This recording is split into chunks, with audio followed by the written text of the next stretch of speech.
Gorbachev, tear down this wall.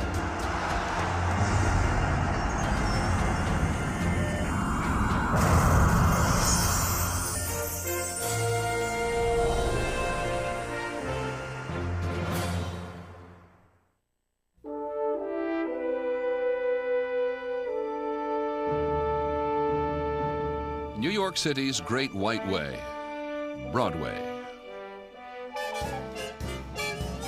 Throughout the 1920s, the nightlife here glittered.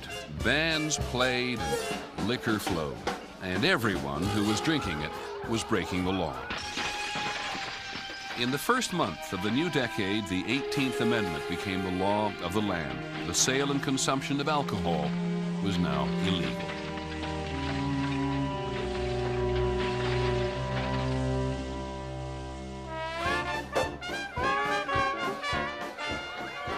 There was prohibition, but oddly enough, nobody paid any attention to it. You went to people's homes, they served dreadful things called orange blossoms, which was gin and orange juice. Revolting. And bad gin at that. Liquor was now sold behind closed doors in places called speakeasies. Proprietors took the risks and reaped the profits. It was good money in them days. I was 15 years old. I was riding around with a Nash convertible. We had 4 speakeasies. One by the Daily News, one by the Daily Mirror. You had a people, you let them in. Okay. A guy had to explain who he was, and he'd show you an ID or something, and you let him in. You got to know it was like family after a while. Every corner had a saloon on it. Of course, you know, they were never raided by... Their cops were a big part of the business, too. People wanted to drink. It was a great game. It became a dangerous game for the high-stakes players. Battles between rival gangs for control of illegal liquor territories riddled American cities with mushrooming murder rates. Prohibition's aim was to sweep liquor off the city streets. Now they were flooded with gangsters and guns. I used to carry 2 persuaders myself. You had to have them, or else.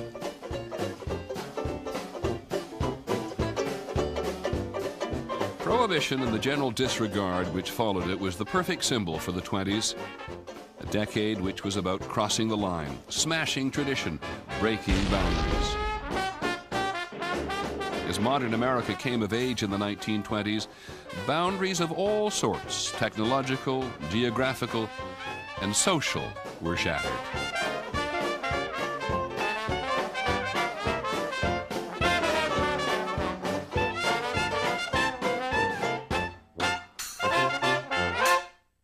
The roar in the Roaring '20s was the birth scream of the modern. America was now about to leave behind the formative experience of its rural past and embrace the promise of an urban future. But progress would have its price. A sudden, wrenching departure from the certainties of the traditional and the familiar, spread by an emerging mass media, movies and the radio. Things that seem old and familiar now were just beginning to take shape in the 1920s.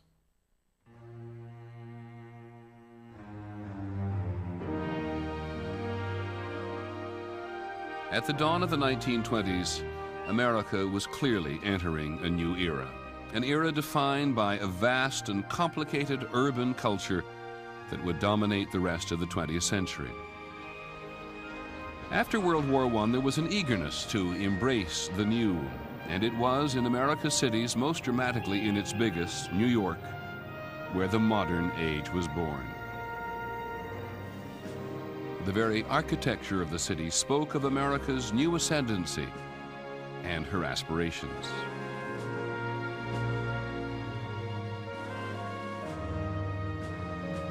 The skyscraper was an example of the new form achieving a kind of thrilling scale and nobility.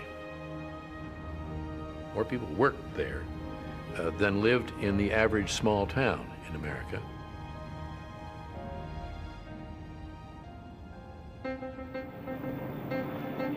A movement to the cities that had started during World War I accelerated. In 1920, for the first time, more Americans lived in urban centers than in country towns and villages. The pace is being set in the cities. The city is irresistibly attractive, is really at a kind of high tide in this decade. It's a force, a magnet. The very names of New York streets would become synonymous with progress and innovation.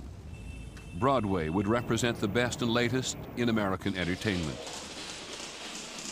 Madison Avenue would come to stand for the bustling new business of advertising, which was uniting the nation in a set of shared fantasies and desires.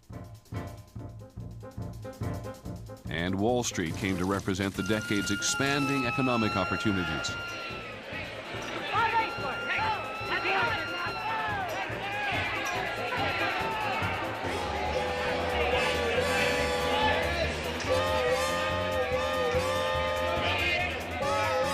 Wall Street was where the action was. People came from everywhere to get in on it. The reason I come to New York was there was nobody there after they closed the mines in 1926 in Pennsylvania. There was no money coming there. This fella Jerry got me the first job. And he said, "Come on down to Wall Street. The streets are paved with gold." It seemed that way, too, on Park and Fifth Avenues, where the tycoons lived. The number of millionaires in the 1920s jumped 400% over the previous decade. The 20s' feeling of limitless horizons was fueled by their lavish lifestyle.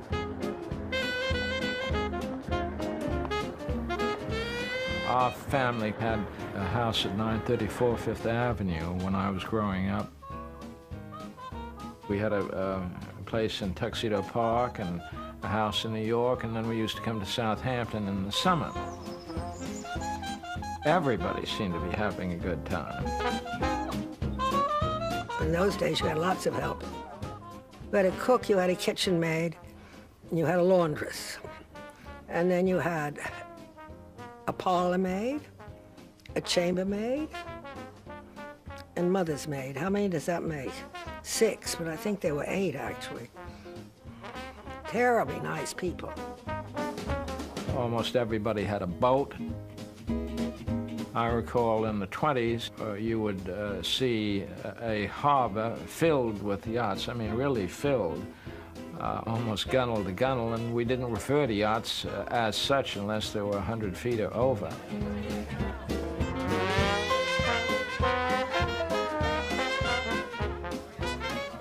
There was a great deal of entertaining, and it was all done in people's houses. Seated dinner parties for 50, 60 people. Always after dinner, there would be entertainment by guests. George Gershwin was there with his orchestrator, Bill Daly. They got up and played on 2 pianos. Mother always had 2 grand pianos in the big room downstairs. Gershwin, who wrote Rhapsody in Blue and other anthems of the decades, was profoundly influenced by the new music he had heard and loved called jazz. The capital of jazz in the 1920s was just a subway ride uptown in Harlem. It was in Harlem clubs that one could see the artists at the forefront of this fresh and uniquely American music. Performers such as Louis Armstrong, Bessie Smith, and a dapper young man named Edward Kennedy Ellington. His friends simply called him Duke.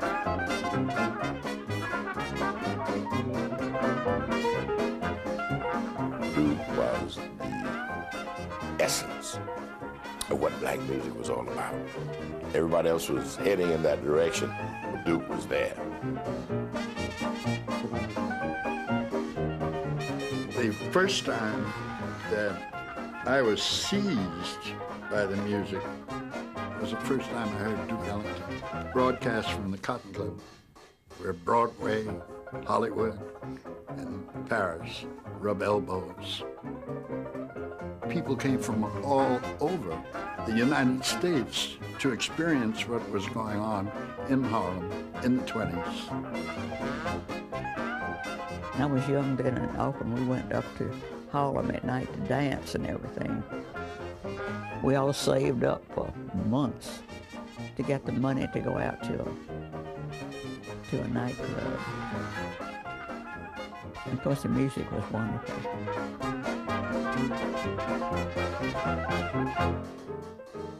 Harlem was contributing more than music to America's new urban culture. The world above New York's 125th Street was, in the 1920s, a hotbed of political, social, and cultural activity. It was later called the Harlem Renaissance. The Harlem Renaissance was one of those fancy terms that white folks invent when they want to take a particular look at some aspect of black folks. I don't think black folks run around saying, well, we're going to have us a Renaissance or something like that, but it was a holiday of the spirit. In Harlem was born this idea of the new Negro, someone who stood up for the Negro, who advertised his and her contributions to American culture, who was proud to be black. Harlem was the end of the line, the promised land, the place where all our fantasies came true. If I had to choose between heaven and Harlem, Harlem, of course, would win every time.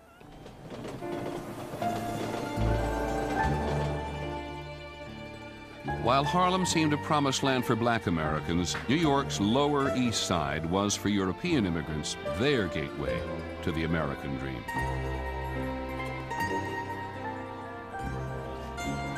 We were blessed because we were in America. My father came from the Ukraine. He went to work in New York City and worked in a factory where they blocked hats, men's hats. And he was making, you know, like $9 or $10 a week, working a 6-day week. And he would tell me how he was able to buy lunch every day for 12 cents. And the lunch consisted of a herring, a big schmaltz herring out of the barrel, and my mouth waters now to think of it, and a big roll with poppy seeds and an onion, and life was beautiful. This was perhaps the most mixed city, racially, ethnically, in the country. But cities all around the country had become more important because change was centered in the cities. Business, industry, culture. Nothing was like being in New York. Just the magic of everything. The world full of things to be explored. That time was one of a feeling of adventure, and your life is having a shape to it. Sort of a thread, like a narrative, a story, a feeling that anything may unfold. The decade's startling changes would soon spread from America's cities to envelop the entire nation.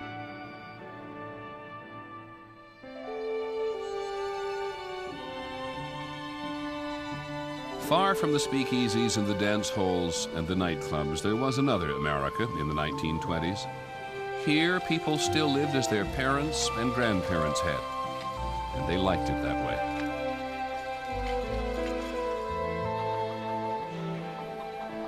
In the early 1920s, this was a quiet, easy life.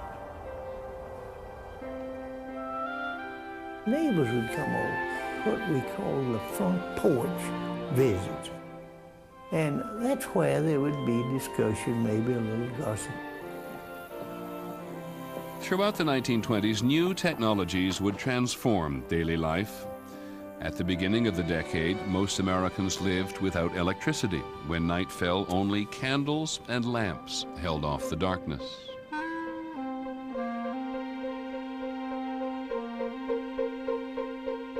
America was electrified in the 20s. Electric lights extended the day, opened up new possibilities for work and play. That surge of new power came first to the cities. And by the decade's end, the majority of American homes had electricity.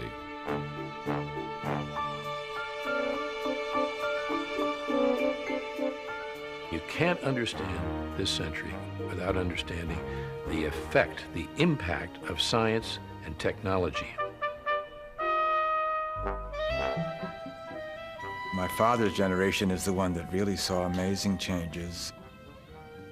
He was born in 1900 in a world where the horse was still the main means of getting about.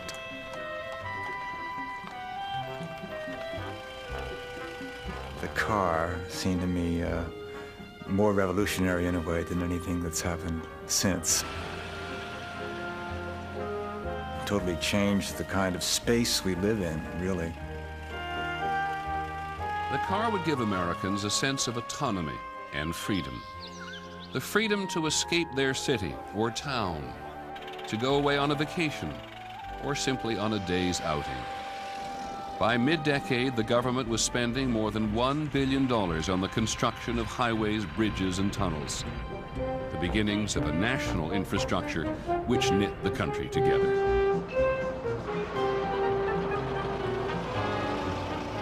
My father took my mother and me in the car for the first ride through the Holland Tunnel.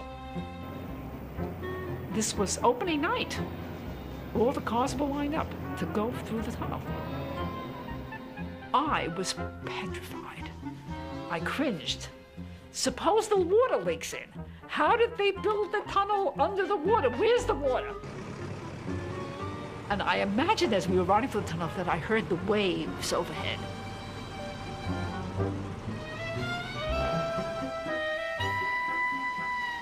Out on the so-called highways of those days, outside of New York, we saw the billboards. Roadways were soon dotted with a new phenomenon, roadside advertising. They were big and colorful and beautiful, I thought. Advertising helped transform not just the physical landscape, but the cultural one. Along with advertising came the expansion of a brand new consumer concept, credit. The old inhibition against debt came tumbling down, as everything from cars to clothes could be bought on time. Buy now, pay later became the order of the day. By 1927, 75% of all household goods were bought on credit.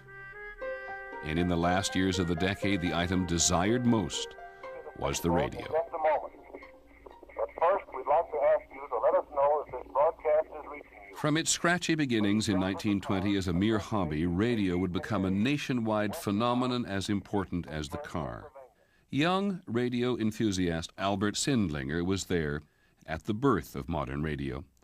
In 1920, the night station KDKA, broadcasting from a factory rooftop in Pittsburgh, transmitted the results of the presidential election. One of the gentlemen was reading the election returns. He got sick, so for about 35 or 45 minutes, I read election returns. Nobody had any comprehension of the significance of what was going on. But don't forget, there were only a couple of hundred listeners. Within 6 months, every store in America, even grocery stores, were selling radio sets. Suddenly all Americans were listening to the same things, laughing at the same jokes. It was a kind of communal exercise here, and very much a strengthening of your notion of what it was to be an American. Along with, and sometimes propelled by the great technological leap in the 1920s, social patterns in place for decades also began to shift. Nowhere was this more obvious than with the changes for American women. An expanding job market had given more and more women careers and the disposable income to do with what they wished. Throughout the 1920s, women would assert a newfound freedom and independence, and nothing symbolized it more than the 19th Amendment. In 1920, after 81 years of agitation, women won the right to vote.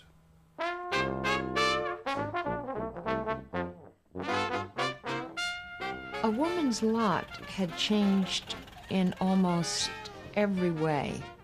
She thought that she had the right to live for herself rather than for her family, for others, as women were always supposed to. She went to bars. She went to after-hours clubs. She went to wild parties. She had much shorter hair. She wore much more makeup. You go from having young women whose dresses reach to their ankles to flesh everywhere. And a lot of 20s culture is about the fun of smashing prohibitions. The more daring women of the day were known as flappers and vamps. Sure, I remember flappers. They were all over the place. I mean, they were older than me. But, you know, when you look at the flappers through the eyes of a young guy, wow, whoa.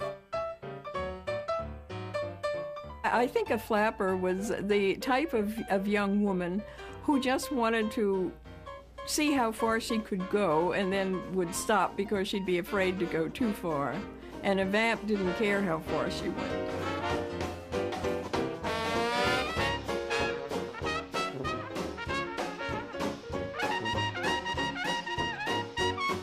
The shattering ways of 1920s city life were spread by the media to rural America, places where the changes were not always so easy to get used to. Smoking or drinking, being loose with talk, using profanity, this sifted down from the cities, from New York and Chicago. And this finally had a unwanted place in our little community. Here was a girl who'd come home from, she'd been working in Chicago. She comes home with short dresses on. Well, they were not wearing short dresses. They were going to church with hats on and with white gloves on. They were decidedly concerned about what future generation is going to bring.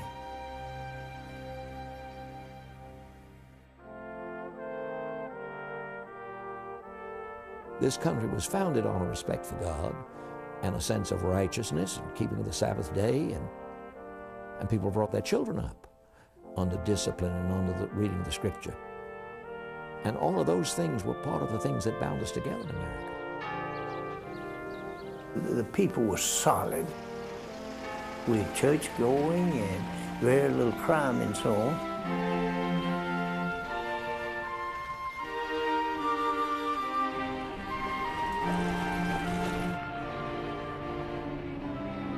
As the cities grew in size and influence, many people in small-town America found them threatening, a breeding ground for new and often alien ideas.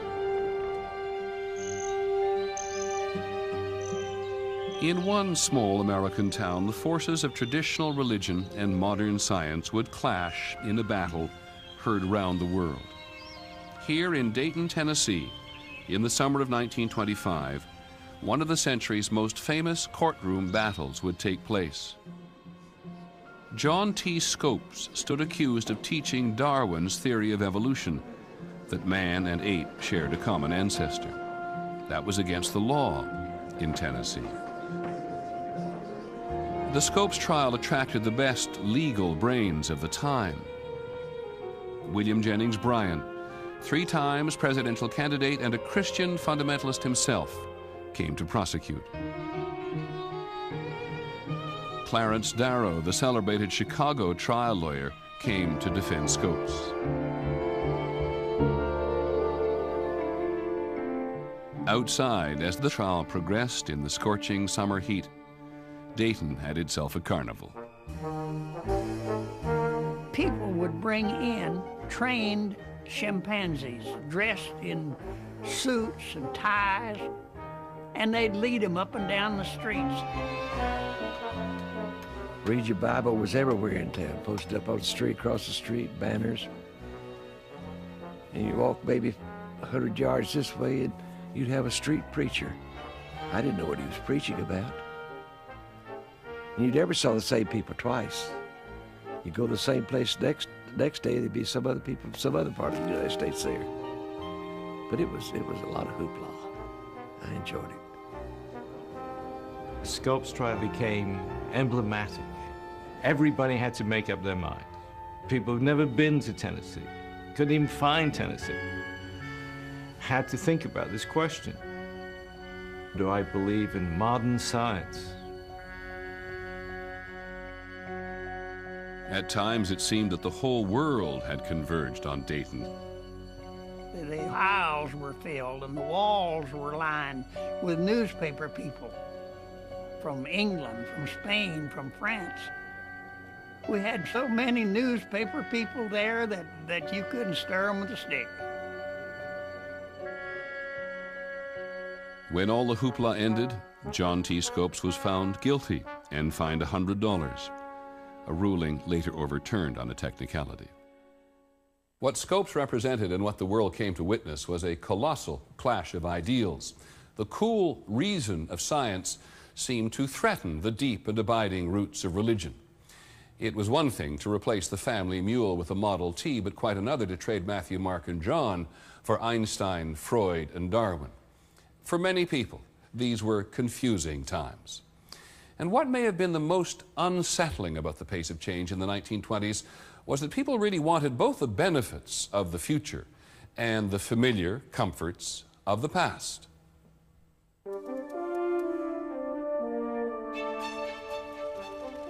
They want the fruits of modernity. They want automobiles, electricity, radios. And at the same time, they want it to remain 1850, and they know they cannot have both. And this creates a psychological tension within American society that is then looking for somewhere to go. And it goes into hatred towards immigrants, hatred towards people who are simply different. It goes into intolerance and into the Ku Klux Klan. Ku Klux Klan membership soared to 4 million in the 1920s. Almost everybody that was a good citizen in the South was a member of the Klan. I think they were encouraging morality by turning the light on immorality and deceit and unfairness. It created a great deal of, I'd say, consternation and debate and so on. They were not just opposed to the blacks, but they were opposed to the Catholics and the Jews or anybody else that came somewhere. Going to people's houses and calling them out and insulting them and whipping them and things of that kind. This was not just peculiar to the South at Alabama, it was nationwide. The Klan was actively recruiting in many northern states. My father was asked if he would like to join the Ku Klux Klan. He grabbed the guy by the collar and threw him down the stairs.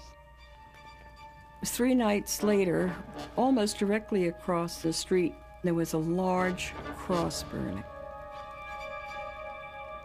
I still can see it in my mind. It was a dreadful, horrifying experience. My mother said, it's just as though they're guarding the gates of hell. Those white people who catered to us and were in sympathy with us, they caught hell too. James Cameron was living in Indiana when he and 2 childhood friends were seized by a Klan-inspired mob, enraged by reports of the rape and murder of a white couple. Many of them out in the crowd had the robes and hood on too. And then the leader said, take all these niggas out and hang them. His 2 friends were lynched. James Cameron barely escaped with his life. They put a rope around my neck and they threw the other end over the tree. And I kept crying and hollering, I haven't done anything. But before they could hang me up, a voice said, "Take this boy back. He had nothing to do with any killing or raping." I looked up to heaven and I said, "Lord, have mercy."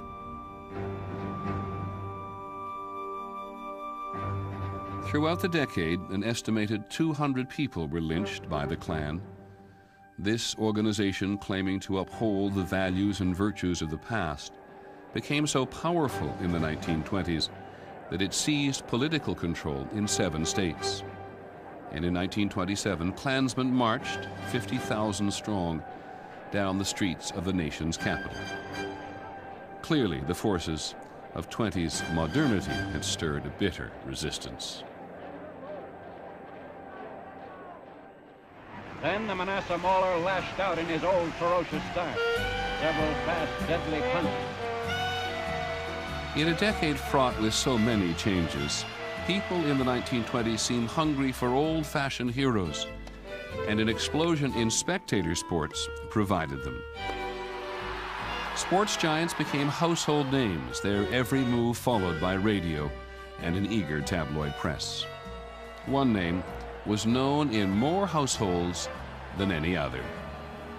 In our family, we were never baseball-oriented, but I would have had to be deaf not to have heard about Babe Ruth.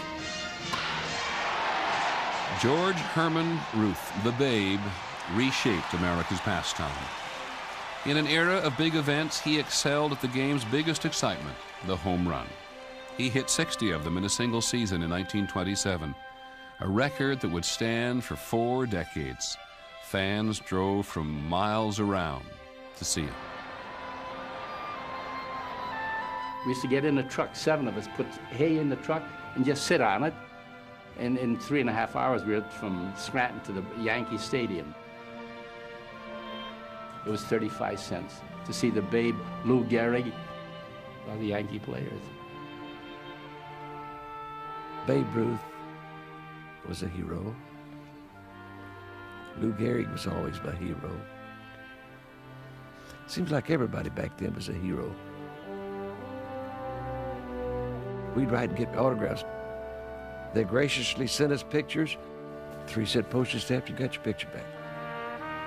Very, very nice time to live. Felt good to be an American.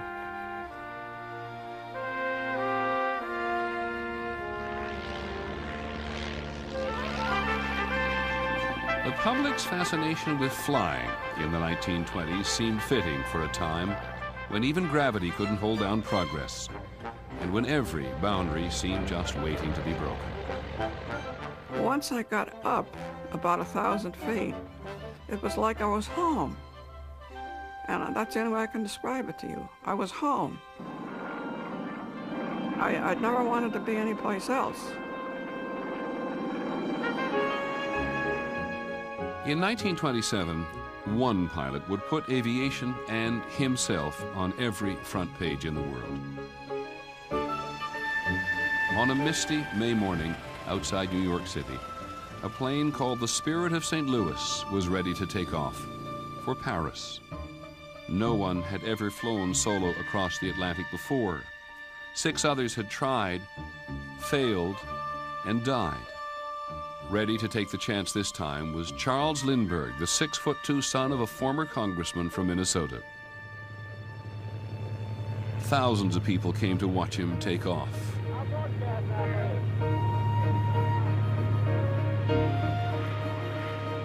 Once he was out of sight, it seemed as if all America held its breath. In Yankee Stadium, they had 3 minutes of silence, praying for him. Everybody in the country was praying for him. Flying the fuel-heavy single-engine plane was a battle against weather, hunger, and fatigue. For the entire 33.5-hour flight, the Western world wondered about the fate of that tiny plane somewhere over the vast Atlantic.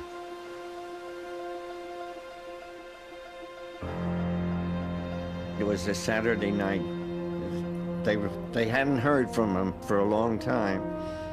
And I was walking up 125th Street and someone shouted, "They found him." He was flying over Ireland And within an hour or so, he landed in Paris. 100,000 Parisians were there to welcome the shy young pilot. Lucky Lindy emerged from his plane carrying only a razor and a passport. His flight had represented the best of an era, a mastery of modern technology joined with old-fashioned values of courage, individualism, and hard-won achievement. When Lindbergh came back, it was as though he walked on the water. The public couldn't get enough of him. He was the star. There wasn't a woman in America that wasn't crazy about him.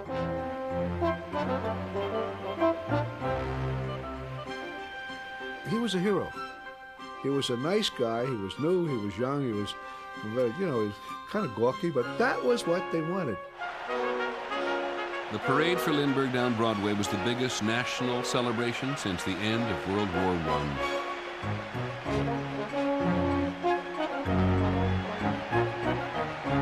Everybody became Lindbergh. They became the person that he was and represented. It was great. It made a big impression on me. It was very exciting for all of us because we realized that a young man could do great things.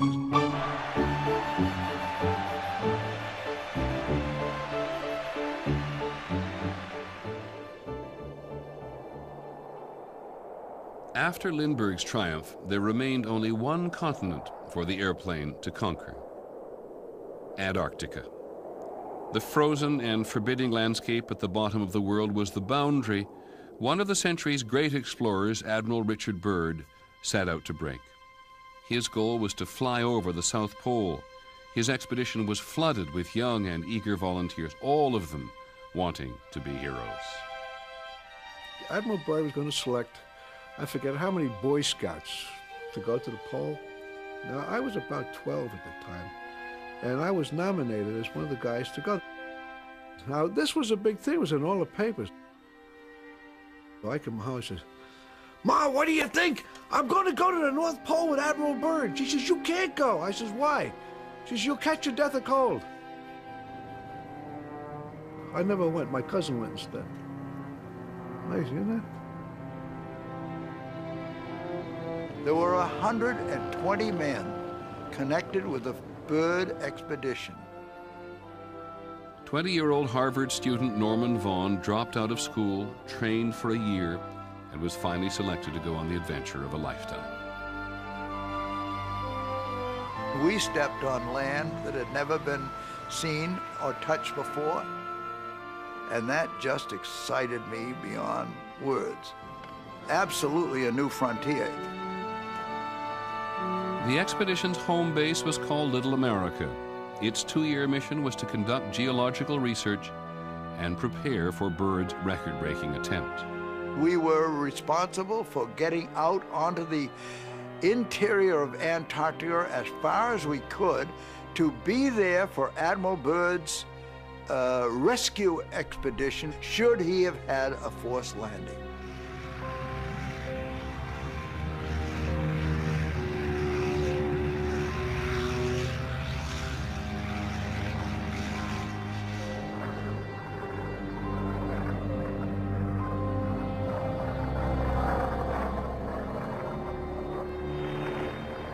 Just after midnight on November the 29th, 1929, Admiral Byrd's aircraft flew 500 feet above the geographic South Pole. He dropped a stone wrapped in an American flag. Americans and their airplane had reached the ends of the earth.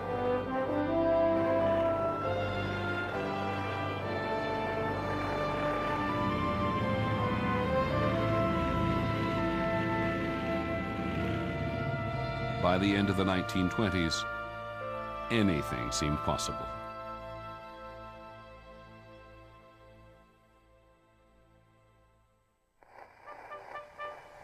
The most extraordinary thing about the decade of the 20s was a pandemic air of optimism, a feeling that the future of the country was unlimited.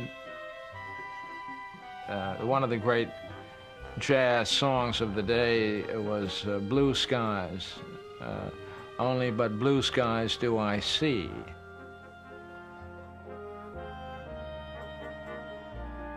The president promised blue skies in the country's future.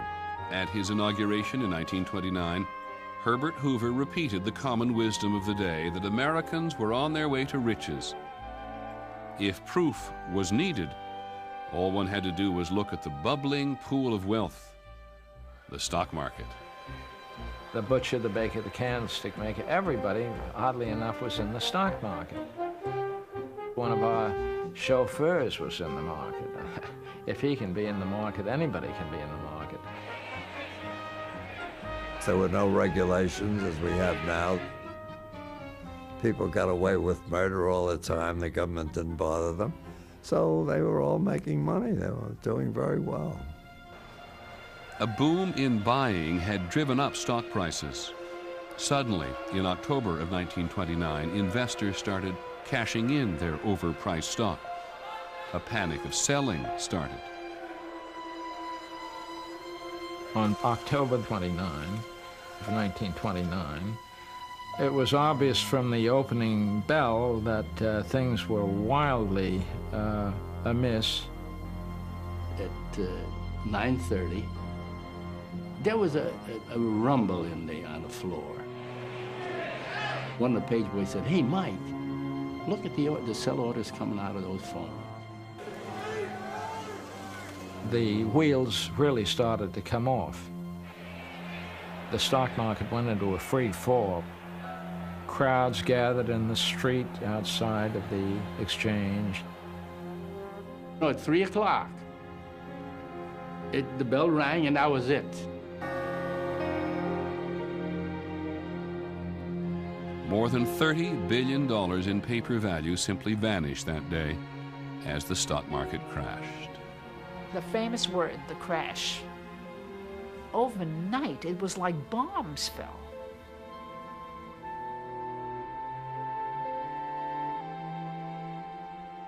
The 20s bubble had burst, and with it, the decade's optimism. People lost every penny that they had. Nobody had any pensions. There was no Medicare, Medicaid, Social Security. If people lost their money, that was it. They were down and out. People jumped off the George Washington Bridge, which had only just then, not long ago, been built. People we knew. My father was wiped out. He never, psychologically, he never recovered. In 29, I lost $1 million. What do you do? It's the same story. Wash your face and hands and comb your hair and start all over again. But as people would find out in the decade to come, a decade is different from the 20s, as night is from day. Starting over was not going to be so easy. America, along with much of the world, faced the Great Depression. That's on the next episode of The Century, America's Time. I'm Peter Jennings. Thank you for joining us.